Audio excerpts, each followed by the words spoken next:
it is saying Yakupondum bibia boko na nya kenkan me nko a nti 8 p.m. anyinsan ne awo so tie nko ade a wo be wo afa ho afa oba nyinsan ani awo nkomo bia fa nyinsan mu ne na awo mu oba ba ma ne nyina yedi ho nkomo nti Dwaso Nsem atiefo papa bi mo so mo be join ye kwasi ada bia 8 p.m. nyinsan ne awo ba ti ya sha no so abna so tie bi na se de tie bia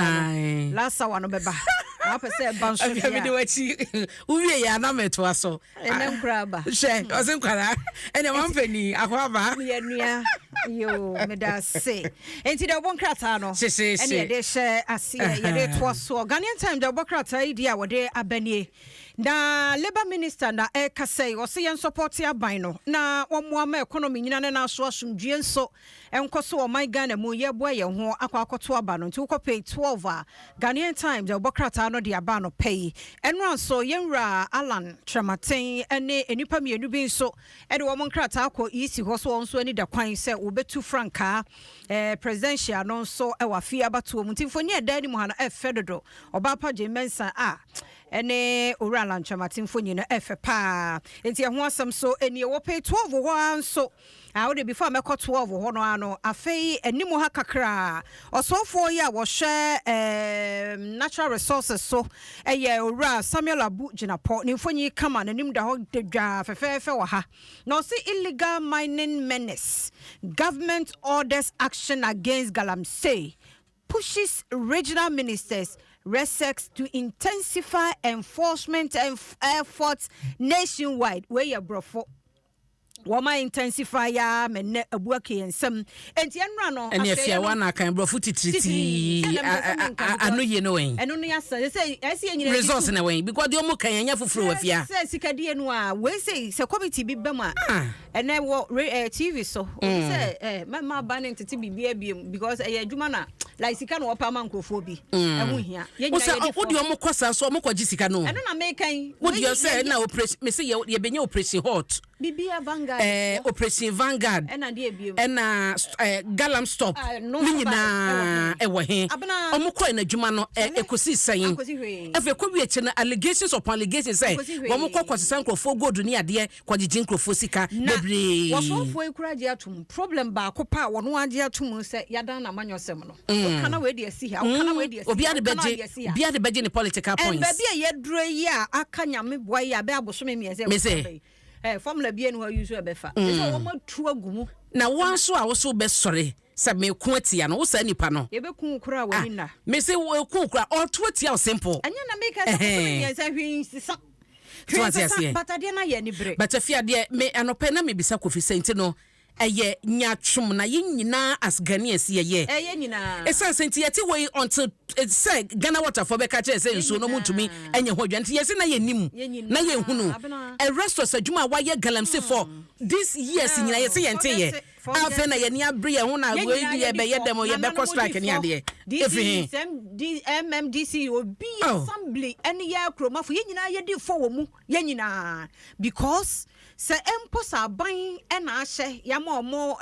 tumi so wo me yakora na ye wona na bi ti kro no mu nana aha na ye de ma wo ba wo hu se wo didi akonsuo mu anana ati hodin because according to source no Galamsey fund wo mo ba nya check o boom no ne kutu yes ka no so a wa no ani so kiri na nka ne ya tete ake elisa bambofo a ka peacekeeping wanda na nko mo yes ya no mo mpe ho ompe Galamsey di entia ehoye ehoye du ndiwe beri yakwatia yakasasa but awose mra ne ye adwuma awoso bia ye na sede hwede otumfo ye watu nananom enti so bia ye ne de saa abranke ekoye nim nti osofo wo ye wo de wo mpanimfo but enwie die monkoso na munya ne amoye nananom me de me ne ho na hia mi o ye original ministers ye wo DCs ye wo assemblyman and ye wo community na unit committee members so committee ye wo mu chairman nyina ankosi hwe enso ni nyina asai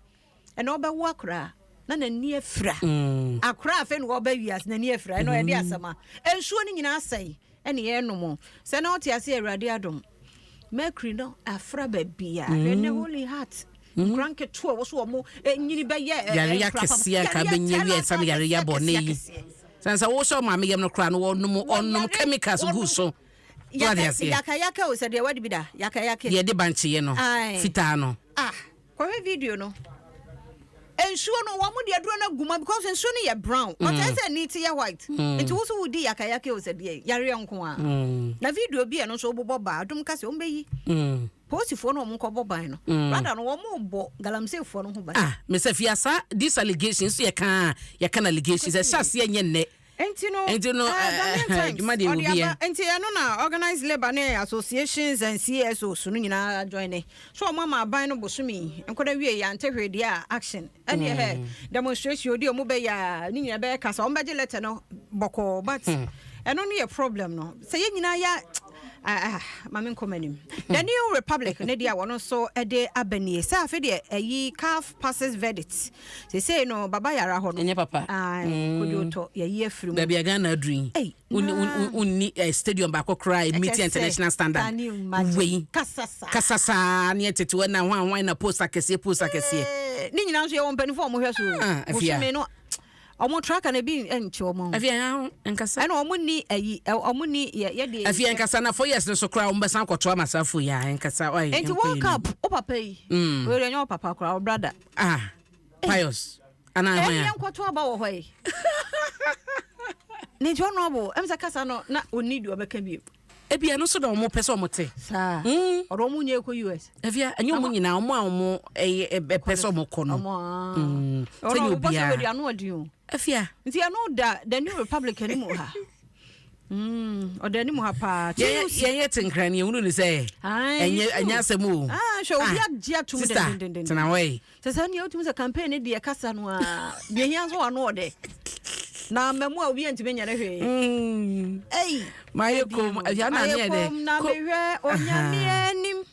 mayekom na mehwe onyame me da na ba kon so se kom na maye tuma me wate no minim to onyame no ni mase na se no na wutui why ade me do be ma yasapon no join no entity UC joins anti-galamsey crusade or threatening nationwide strike and you have no hwemfo ni e wa ha everade and se si akra mpo de enipa ye so bold say ogina site ho akra no video no ho no posti na me sa no pay audio bi akara be obi abonwom se adwuma ni ho enti no so mampani e de adwuma ba galamsey bejaye wanfa adwuma ma me baguru ni adwuma ye nti galamsey wanfa adwuma ma galamsey ndi omba ye ne sa be me na koso ye ne sa na abenum godu no why ayo mo say ewachi yo me say so obakura ni mu ayi mu a da chi bi unim bebi obakwa akohia ne dofo o na yare ewodum na ode ama no nyina ebenum awu the new independent the obakra no so no lunch matia file in nomination no so abaha na Spring Park launches nationwide campaign Spring Park if we say yenso ye de ho agimu bi galamsey no serious say sao na me oman yi mu no bibi ba ye ni na woche da week ye be kan de ma bibi ensa mebom ye te wa na kwabra ne de bibi abom na asesa na fa yi ya adwuna free asem na ye kan so but I think said sakra na wo say ye koso ne bo ha ba ye mo wura nsam foforo mu mampani abede akire so ni so na etu franka ma bibi wo say ye mo mpa ye ma easy na bibia nkoso ewo ya hoboa ye boa kwa akoto aba no na fe o give us another term to complete our project na ponie the MPP vice running mate nti omo fonyi de ani mo ha say kama na we a political digest nti wo ba ani mo ha o say retain MPP in power for good policies. Ora Mustafa Hamid, one of the extra imams. Okay. He said the campaign there. What one be bo oprum and ye fear. Over connect. Be we did see the obeka. So the wide drink so to my number. Yes, and today breaking so the no the powers the na saba wa habium. O defending no. And tia no so ewaha. Na say dear gender equality no. I reflect it. I reflect what GBA. Gatti. Oh yeah. If we are Gatti. Who story no? That's all ban na president. The secretary no show your ba. And about Oba could be so show. Just say. And mammy and some mammy and Ghana Bar Association. Ghana Bar solid. Solid. Say affirmative action bill no adwuma man ya de ba futu am de be man say won say man I don't know say na Nyankopon na de bia sa na oye say duru so kakra bia na ene ma bi efia mema no so wo sesa pa mema na yenye manko a mema so sesa unso oba obi won ma say de okoduru so say den kra etisa obi so on ma osesa because say bi hunu say wanye ne sa kofo kra be fa so hu enti ho ne de ya na yenya bote pa ba de me kire ne say still na no ubenya negative bi ni muni ade tumi de ya na de unya tumi ya na ma wo ne ma bi nti ye sere ade ahobrase ne bambo but we no so afia yen kan chom say nye so yo ba kekinti dabi onya oba keke wa ye dwuma na dru ho na afia no ma bo de na ba so ba ma no dabi election one nkrofo contest ye sa mema kantin kapa enti no eye ne hard work and wadru hanti enti na sen ka say wo yo ba anti wo nufu anti ya dwuma ana wa hye we dabi ya dwuma no ya dwuma sa na obenya so mfa so tie nie ena oba efu agate mame wo ka say you will never regret so wo do tumi no amano me jinidi sa me aso me jinidi pa na wasade efua no kra de efiafo wa ejudi na dai kokko akuafo nso ate den 3000 ate den 30 million ye ne ate den ye na ya na niema we ya na mantama na ekodu bibia na ebebeyi o say season nti e wo bra he omode ye nti Ewura Joseph Edu on Ekoko board CEO papa you say me hu ni say ya ye boko no anwe kakra no hu ni se mienu no bi osoro nti ni fonyi so na edai ora abugina ponso na echirechire mu government is committed sabrofo e pado e nipa ba na de nke yes committed na yate a ye hia action ye hia se ye hunu se nsuo no ama pipe no mu atroki nti edon so daybreak die ni